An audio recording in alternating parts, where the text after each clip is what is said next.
নমস্কার বন্ধুরা, আমি সঞ্চিতা। মোহামেজ পরিবারের একটা ফ্রেশ নিউ ব্লগে আপনাদের প্রত্যেককে স্বাগত। আমাদের এখানে না গোটা আষাঢ় মাসটা জুড়েই বৃষ্টি হলো, কোনোদিন একবার দুবার এরম ভাবে চলছে আর কি।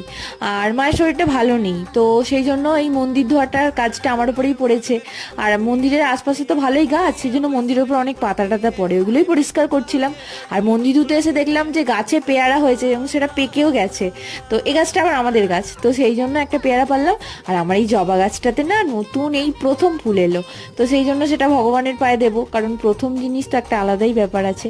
তো ওই জন্য তুলে নিই। আর আপনাদেরকে অনুরোধ, একটুখানি আমার ভিডিওতে লাইক শেয়ার সাবস্ক্রাইব করে প্লিজ পাশে থাকবেন। অন্যদিকে গয়লা কাকু চলে এসেছিল গরুর গাই দেওয়ার জন্য। সকালের দিকের গাইটা দোয়াটা ওই কাকুই করে, আর বিকেলের দিকে বেচা কাকা করে। তো দুধ অনেকটাই কমে গেছে এখন, কারণ গরুকে মাঠে আর নিয়ে যাওয়া হয় না। তার সাথে সাথে এখন প্রচুর মাছি হয়েছে জানেন তো, গরুগুলোকে পুরো কামড়িয়ে অস্থির করে দেয়। যাই হোক, আজকের মতো টাটা, ভালো থাকবে।